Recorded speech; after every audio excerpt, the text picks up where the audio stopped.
Good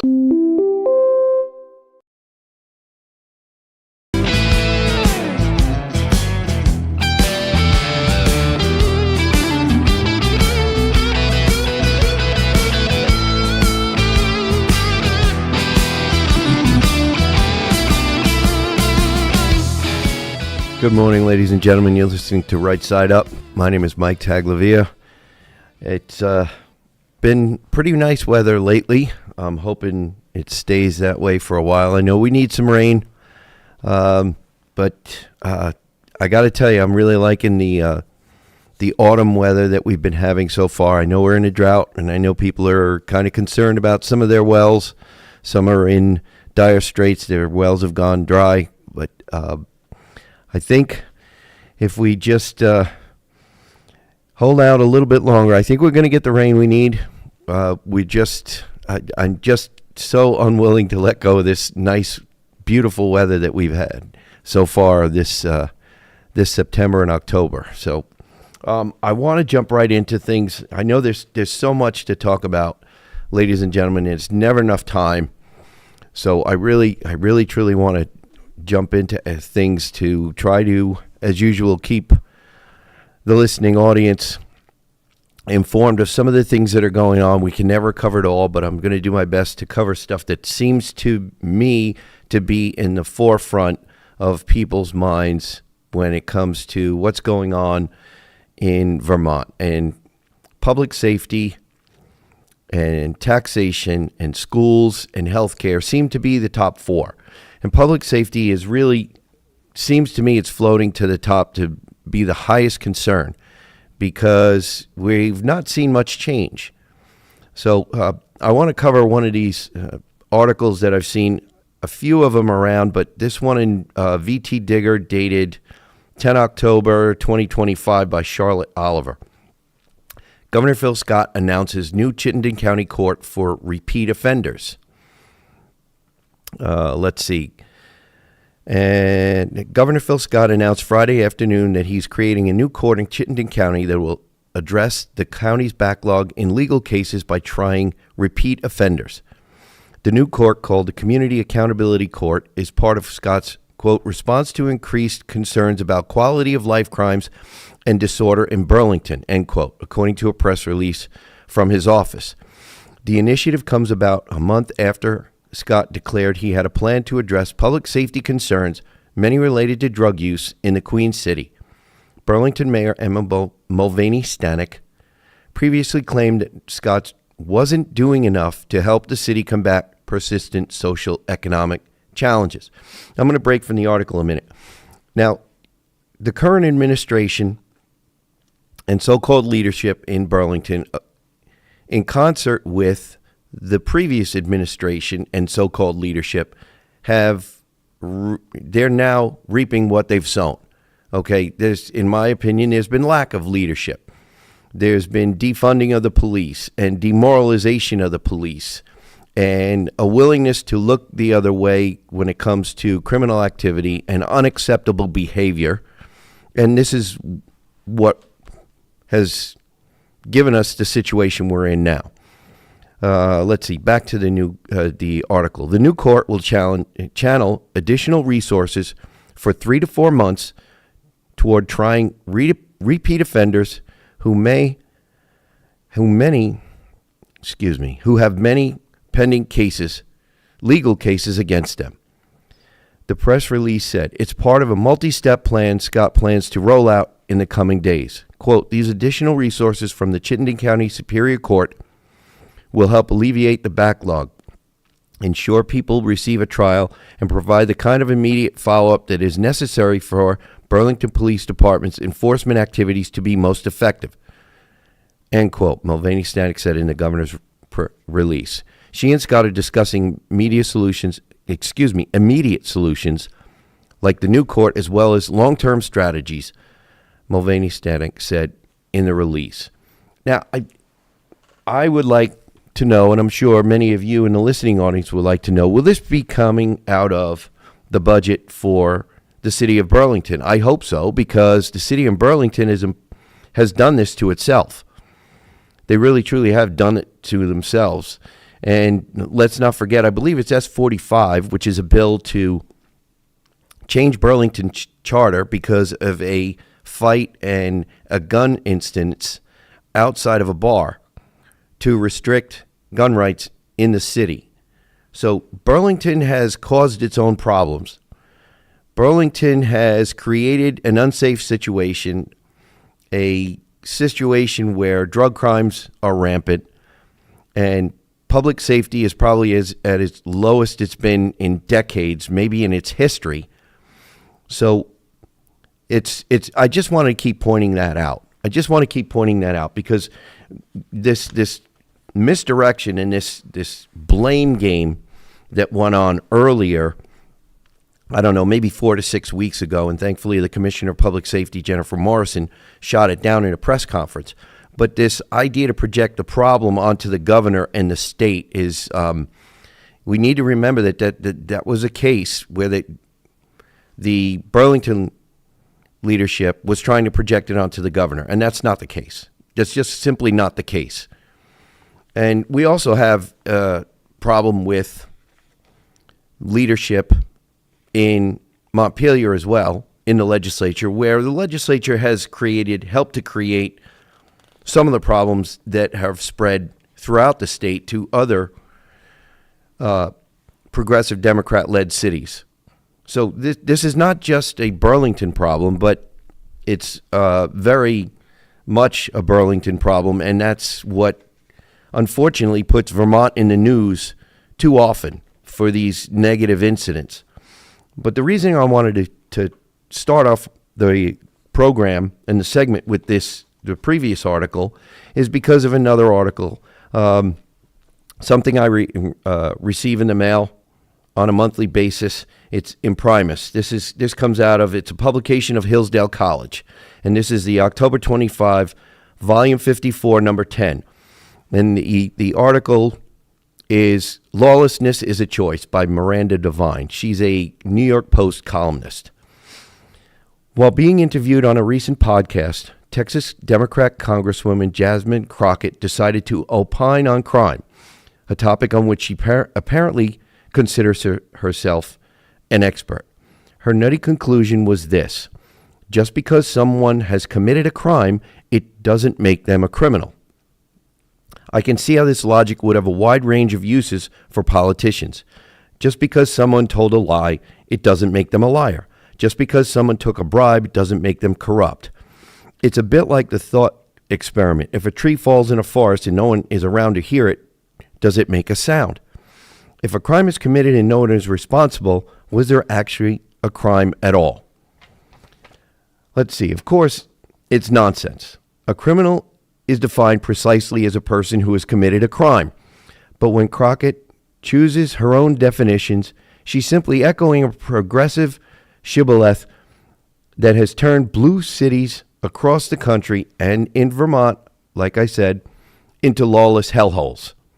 It holds that people who commit crimes have no agency, that they are helpless victims of circumstances. I want to break from this article for a minute. I believe it was posted by Planet Hank on X. There were 2 drug offenders who were stopped by law enforcement, and I believe from the video, if I can remember correctly, they were basically issued tickets for misdemeanor level fentanyl possession. Why is it only misdemeanor level? Fentanyl possession and fentanyl use, or the accidental exposure, is deadly. It's deadly, ladies and gentlemen. So why is it not a felony? And why were these people who were very nonchalant, were not worried at all, did not seem worried? One of them, I think, even waved to the camera and said, "Hi, Mom," like they weren't even concerned. And we've created this atmosphere in the state where, it's not a big deal, so we'll live another day, to victimize more people.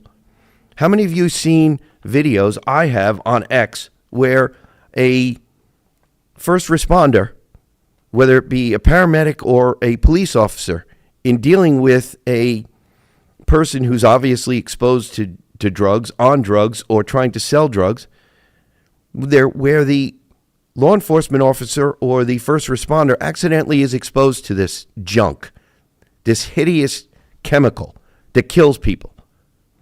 And they all of a sudden find themselves down for the count. And if they're lucky, they have a partner who can find enough Narcan to snap them out of it.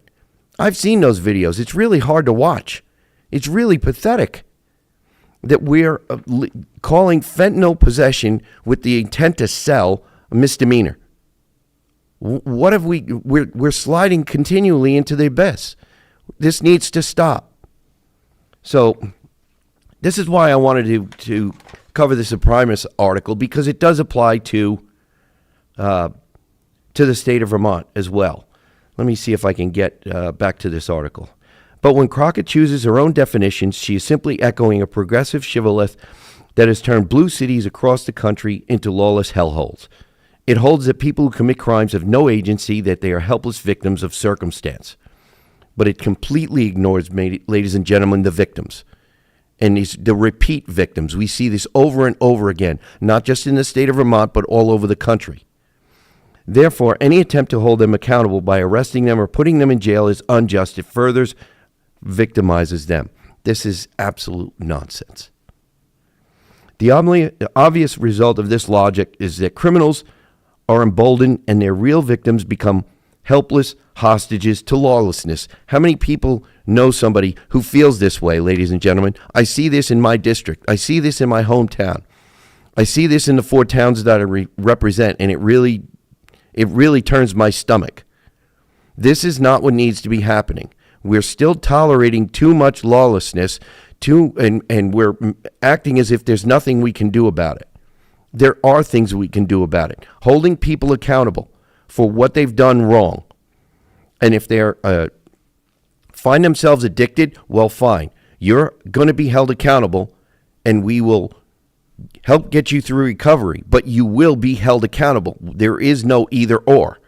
There is no either or. There cannot be an either or, because it's not acceptable to allow people to further victimize more people, innocent people who are probably just trying to raise their families and pay their bills. It is a short step from Crockett's logic to the justification of defunding the police as a way to make communities safer. How many times have we seen and heard that, how badly that has worked out in cities in Vermont, ladies and gentlemen? That communities become safer by having fewer police is, of course, a lie. But defunding police is what progressives have been doing since the anti-cop, BLM, Antifa riots of the, quote, Summer of Love in 2020. Nobody's forgotten those, correct? As a former police reporter, I've seen how soft-on-crime policies hurt the very people progressives pretend to care about. It's precisely the most vulnerable in our big cities who need the most policing and have the least resources to protect themselves from mayhem. Living in New York City off and on over the past 3 decades, including in the pre-Mayor Rudy Giuliani era, when it was a dystopian hellscape of crime and no-go zones, it's striking how quickly soft-on-crime policies at the state and local level destroy your day-to-day sense of safety. Progressive criminal justice, quote, reforms, such as defunding the police, ending cash bail, refusing to prosecute misdemeanors, letting thousands of convicted felons out of prison early, and slashing the prison population are the most obvious contributors to the escalating violent crime problem in blue cities. Ladies and gentlemen, this article completely and totally applies to what has gone wrong in the state of Vermont and what needs to be fixed in the state of Vermont. In 2014, Bill de Blasio, remember, I think weren't there people who called him, his nickname was Big Bird? Bill de Blasio was elected mayor of what he boasted was the safest big city in America. He championed all sorts of progressive policies, from bail reform to decriminalizing offenses such as public urination and marijuana possession. And eventually, New York City Council defunded the New York City Police to the tune of $1 billion. Now, I want to break from the article again because they talk about decriminalization of marijuana. We see what that's done to the state of Vermont, right? We can't find school bus drivers because too many people are smoking pot and they can't pass a drug test. Ladies and gentlemen, I'm a CDLA holder, license holder. I am subject, if I am employed by someone, to random drug test at any time. and to at least one minimum test urinalysis per year if I'm employed. So this is what people need to understand. They don't understand this, and it's helping to destroy what's going on in the state in so many blue cities. And I've managed to run over a little bit on time, ladies and gentlemen, so we're going to stop, pay some bills. You're listening to Right Side Up.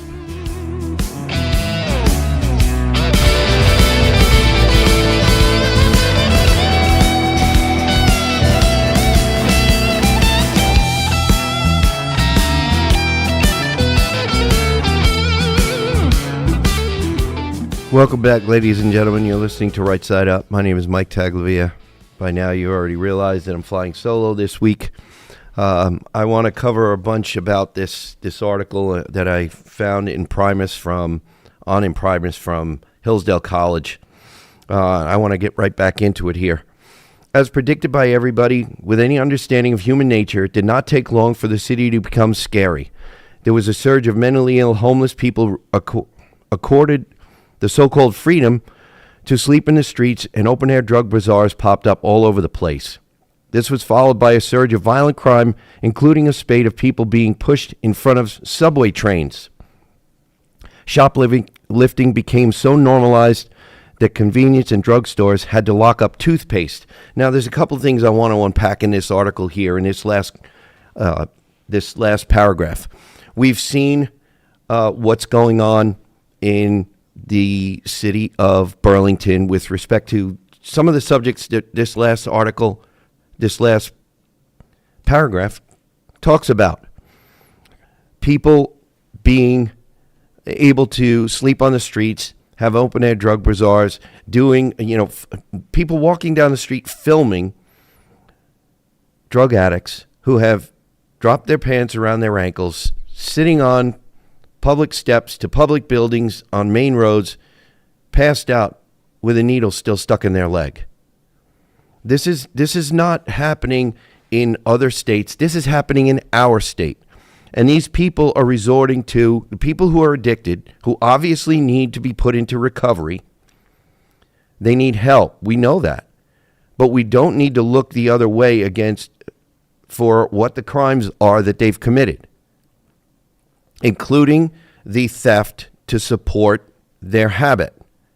And they're making other people safe. What about the discarding of needles that could contaminate people with numerous ailments, including STDs, but can also, if they were to stick your pet or your young child, maybe even incapacitate or kill your pet or young child if they were exposed to this needle and stuck with a needle. So these are, unintended consequences.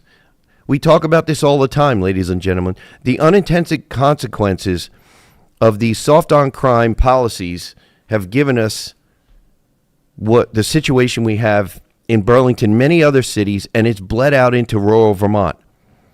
Most of us listening know that. It's bled out into rural Vermont in a big way. Property crimes are up. And it's because of the crime that has bled out, has found its way into rural Vermont, and people are not happy with it. This is one of the reasons why I'm covering this today. The decriminalization of pot and public urination has only turbocharged the sense of chaos and disorder in blue cities. Decriminalization of pot, by the way, ladies and gentlemen, if I haven't already covered it, that's one of the reasons why we can't find bus drivers in school systems here, because they don't realize that the pot that they smoke, because it's legal in this state, but not legal on their federally issued CDL license, is because it's preventing them from getting a job and keeping a job. Or maybe they get fired from a job because they didn't think of the consequences, unintended consequences. It marks a rejection of the famous, quote, broken windows theory that was the key to turning New York City around under Giuliani.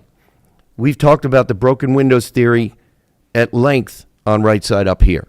It works. Rudy Giuliani proved that it works.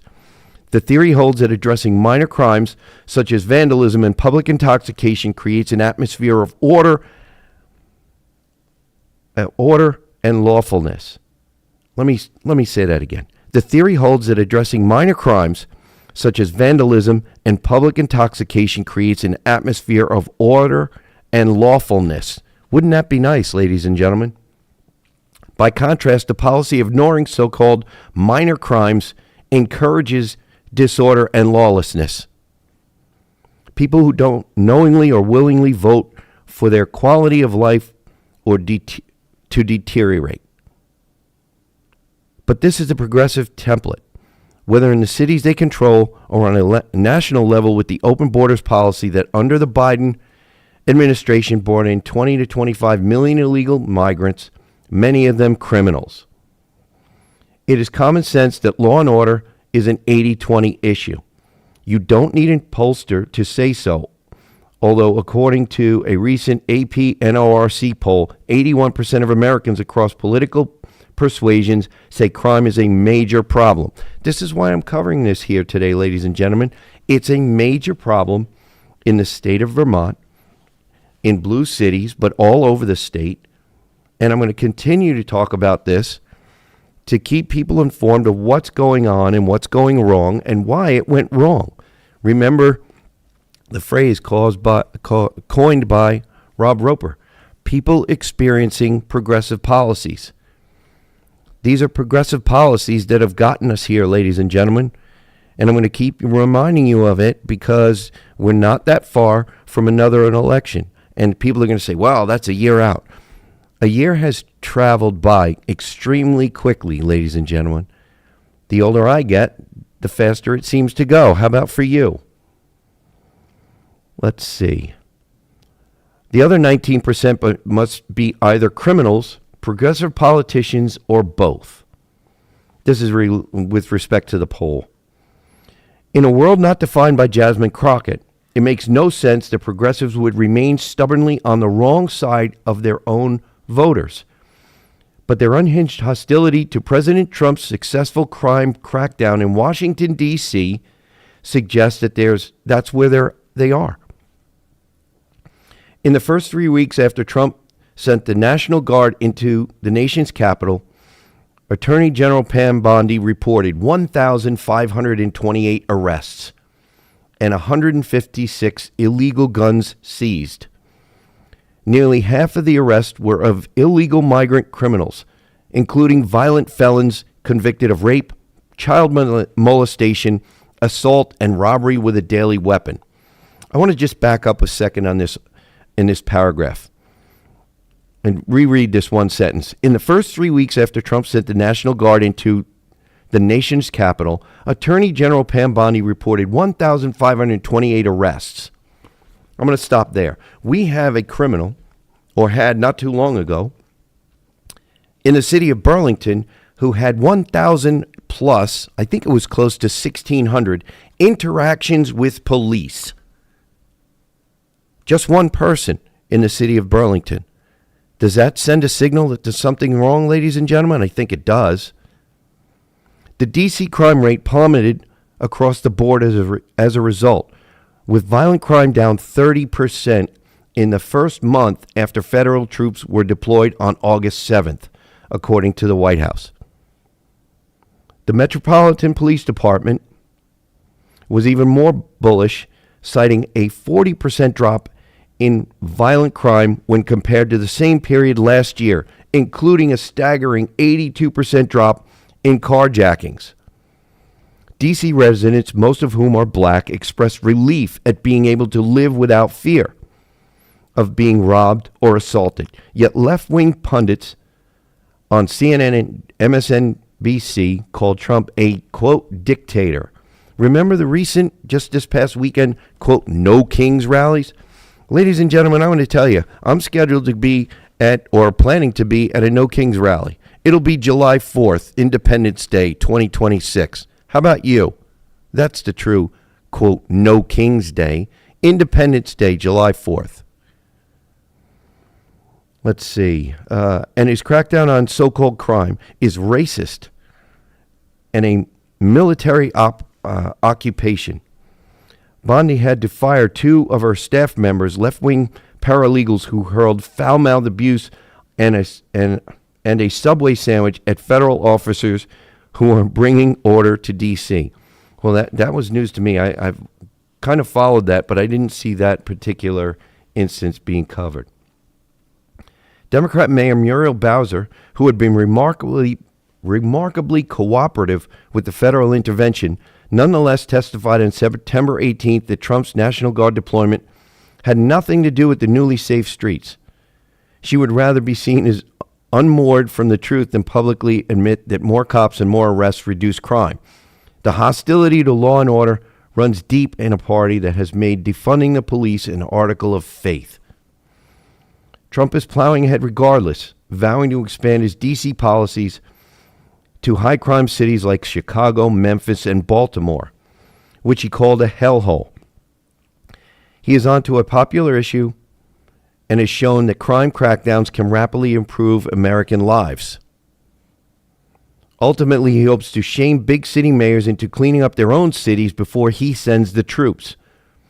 When asked by a reporter if he would consider sending National Guard into Republican-run cities that are also seeing high crime, Trump replied, "Sure, but there aren't that many of them. If you look at the top 25 cities for crime, just about every one of those cities is run by Democrats." Cue apoplexy from the usual subjects, but he was right. If anything, he understated the problem. A 2022 report by the Heritage Foundation, the Blue City Murder Problem, found that 27 of the top 30 cities with the highest homicide rates were run by Democrats.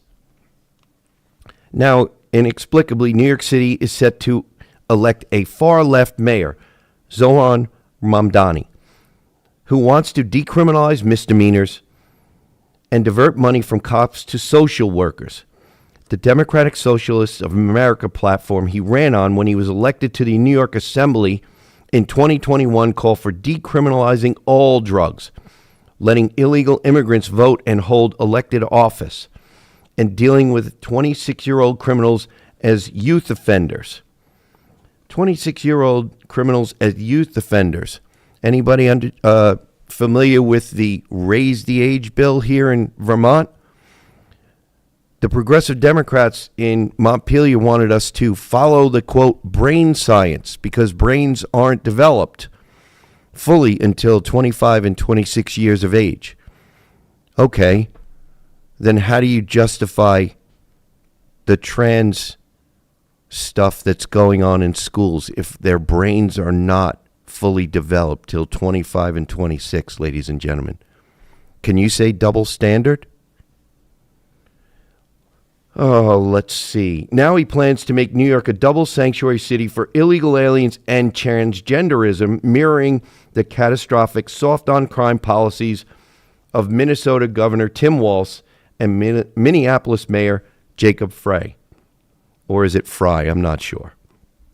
Mamdani wants to ban ICE from removing violent criminals and predators, and he wants to spend millions of taxpayer dollars to create more LGBTQIA plus liaisons. I don't even know what that is. And he wants to create those in schools to brainwash more kids into thinking they are trapped in a body of the opposite sex. I got a couple of questions for you, ladies and gentlemen. What's a woman? Question number two, how many sexes are there? He also wants to codify transgender guidelines to force girls to share bathrooms with biological males. To that, I say hell no.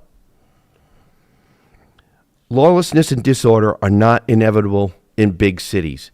Giuliani demonstrated this 30 years ago in New York, and Trump has now proved it again in D.C. But the dwindling percentage of voters in New York who bother turning in a ballot for the mayoral race are determined to be the turkeys who voted for Thanksgiving. The law and order paradox is even more stark when it comes to illegal migrant criminals. When Trump claimed on the campaign trail that other countries had opened their jails and set the inmates loose on America, it seemed like hyperbole. But among the bad hombres that DHS Secretary Kristi Noem and Border Czar Tom Homan have been arresting, there is enormous preponderance of murderers, rapists, and child molesters.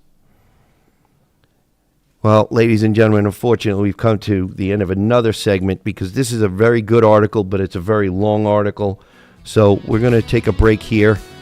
We're going to come back in a little bit. Just try to unpack all of this. I know there's a lot going on here, but a lot of these policies didn't originate in Vermont, but they've helped to make Vermont unsafe. This is why I'm porting out this stuff in this article. You're listening to Right Side Up. We'll be right back, ladies and gentlemen.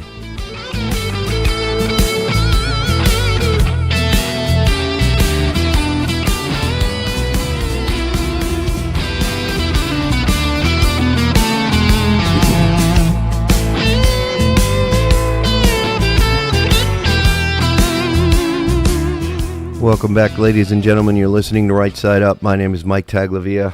I've been a little bit fired up about this article. I'm really not a fan of being soft on crime. This is why.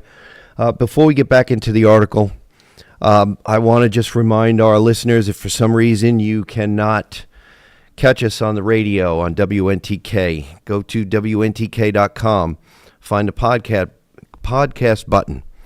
Click on it, scroll down to Right Side Up, and you can listen to any number of our shows. And by all means, please share them with friends. You can also find us on Podbean. You can find us on 802 Scoop Facebook and 802 Scoop YouTube. You can also find us on GraniteGrock.com. And thank you very much for everybody who has a platform, who's willing to share what we have to say here and how we're trying to inform every one of our listeners about what's going on and try to give you a little bit of homework and spur your curiosity to make you want to find out more information if we've covered something that really interests you.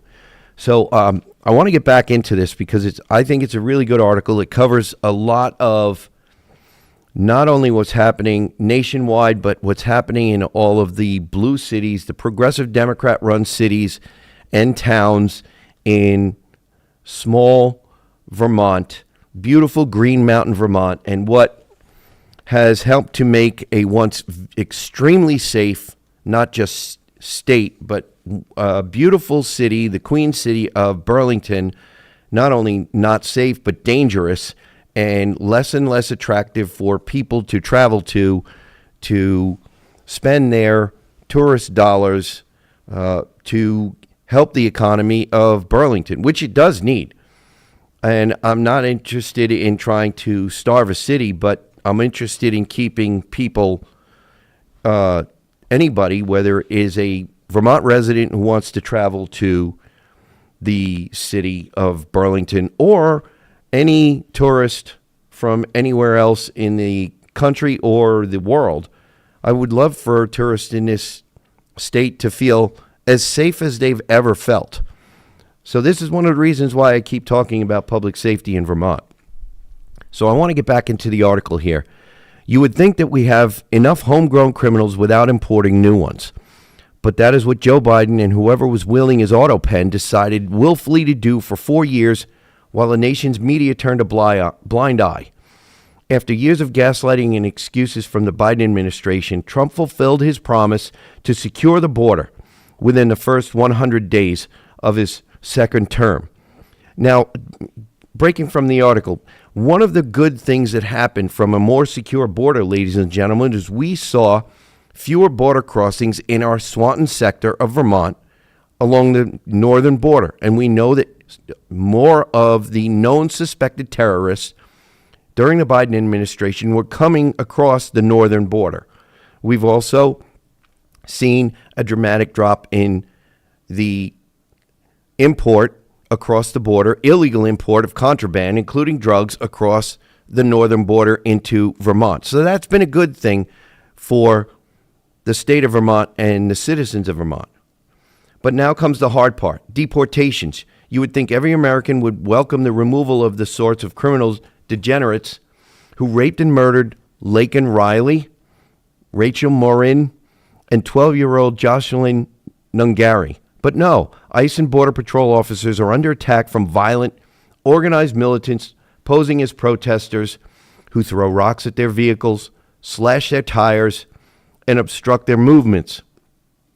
officers have also been doxxed and labeled fascists. Recently, an ICE officer was seriously injured when he was dragged down the road by a car driven by a criminal illegal alien resisting arrest. In January, a Border Patrol agent was ambushed and slaughtered by members of a vegan transgender cult on a murderous rampage across the country. On September 24th, there was a sniper attack on an ICE facility in Dallas. That followed a July 4th shooting attack on an ICE facility in Alvarado, Texas. The job is made more dangerous by sanctuary city laws whereby authorities refuse to hand over violent criminal illegal aliens for deportation. DHS and ICE are conducting operations right now in Chicago, but Illinois Governor J.B. Pritzker and Mayor Brandon Johnson are doing everything they can to obstruct these operations. I went on a pre-dawn raid in Chicago recently with Secretary Noem and more than 100 heavily armed Border Patrol and ICE agents. We rode in armored vehicles with helicopter and drone support to execute a felony arrest warrant on a single criminal illegal alien who had previously been deported but returned under Biden and has convictions for violent assault. It was an extraordinary commitment of resources for one criminal, although, as often happens with these raids, it netted an additional 4 illegal migrants who were also in the house. Given the challenges of each deportation, it seems unlikely that Biden's toxic border legacy can be reversed in 4 years. So we may be stuck with extra mayhem from foreign criminals beyond the next election cycle. Trump's latest law and order crackdown comes in the wake of the assassination of Charlie Kirk. On September 22nd, the president designated the violent anarchist group Antifa as a domestic terrorist organization. The 22-year-old leftist who shot Kirk in the throat as he was answering a question about transgender violence at a crowded campus event in Utah had carved Antifa slogans and transgender references onto his shell casings, despite Jimmy Kimmel's claim the killer was not a, quote, MAGA Republican. He was a radicalized leftist with a trans lover who was also a, quote, furry, someone with a sexual fetish involving dressing up as an animal. The assassin told family members that Kirk was hateful and that some hate can't be negotiated out. Kirk's murder has brought to the fore the left's political violence that has engulfed this country in recent years. Only 2 months ago, Kirk warned that assassination culture is spreading on the left, citing a poll showing that 48% of liberals say it would be at least somewhat justified to murder Elon Musk. Let me go back to this again, go over this. This is unbelievable. Kirk's murder has brought into the fore the leftist political violence that has engulfed this country in recent years. Only 2 months ago, Kirk warned that, quote, assassination culture is spreading on the left, end quote, citing a poll showing that 48% of liberals say it would be at least somewhat justified to murder Elon Musk. 55% said the same about Donald Trump. The left is being whipped into a violent frenzy. Any setback, whether losing an election or losing a court case, justifies a maximally violent response. The latest wave of violence began with the deadly BLM Antifa riots of 2020, which were tacitly encouraged by Democrats like Kamala Harris and Tim Walz. They were a way to destabilize then-President Trump. Then, of course, Trump was the target of 2 assassination attempts last year. There was the arson and vandalism against Tesla dealerships to intimidate Elon Musk and punish him for supporting Trump. In May, Israeli embassy staffers Yaron Lishinsky and his fiancée, Sarah Lynn Milgram, were assassinated, allegedly by a left-wing Palestinian activist outside the Capitol Jewish Museum in Washington, D.C.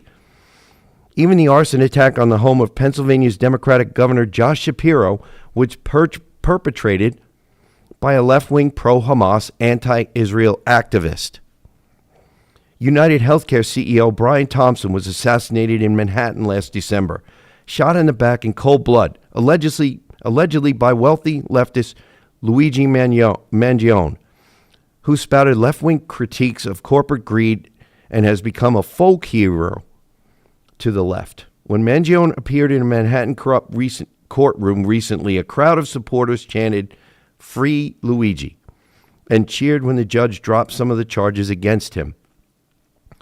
The public outpouring of sympathy for Mangione and the callous attitude towards his victim, a Midwestern father of two teenagers who worked his way to the top, seemed to have altered the political discourse on violence. Violence is never the answer, was Democratic Senator Elizabeth Warren's verdict on Mangione, but people can only be pushed so far.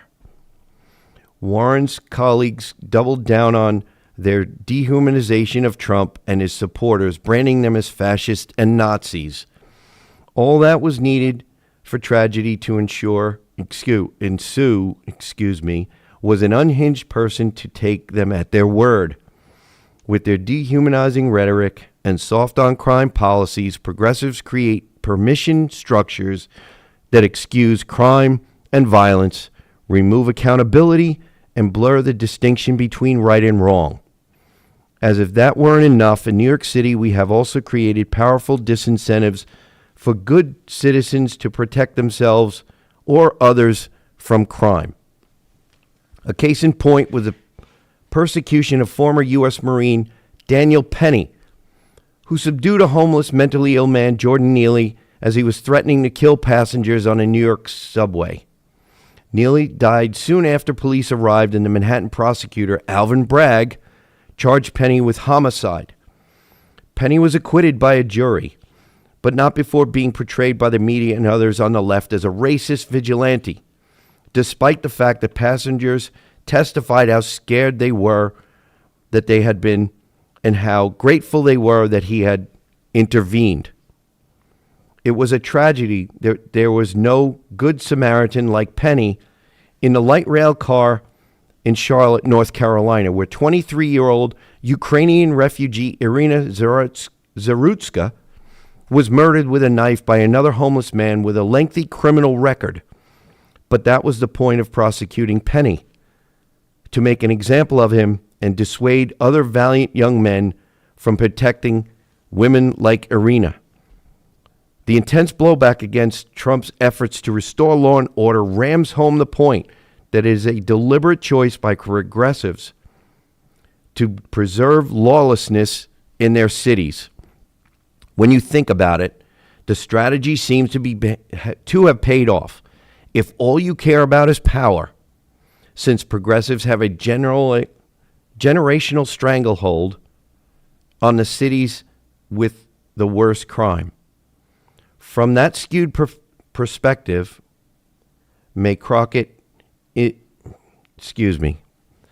From that skewed perspective, maybe Crockett isn't so nutty after all. So I know that was a lot to try to unpack, but I just needed to cover this because the left is good at distraction. It's good at misdirection. It's good at projection. So we need to be reminded occasionally of what actually is going on, who got us to where we are here, and how we fix this. The broken windows policy, statewide in this state and countrywide, mostly the need for it in progressive Democrat-run cities, is blatant now. We can see it in the news all over. We see it in the news all over. Without accountability for the quality of life crimes, we're not going to send a message to people that if you commit crimes, you're going to be held accountable. And that's what we need, ladies and gentlemen. We need accountability. If you're addicted and you need help with recovery, I say we give it to you. But there's going to be conditions to that. There need to be conditions to that. If you have committed a crime, you need to be held accountable for your crime. And if restitution is necessary, if it's in order, then you should be paying restitution. I spoke with someone last week who told me a story about restitution and the lack of it after a judge. There was a judgment at $100 a month, and then the agency within Vermont changed it and dropped it down to $20 a month, which would make it 40 years before this debt would be paid off, before this restitution would be paid off. How ridiculous is that, ladies and gentlemen? So we've got a lot to do. Well, with that, we've come to the end of another show, ladies and gentlemen. I hope I did not bore you. Remember, stay safe, stay informed. Please listen to Right Side Up.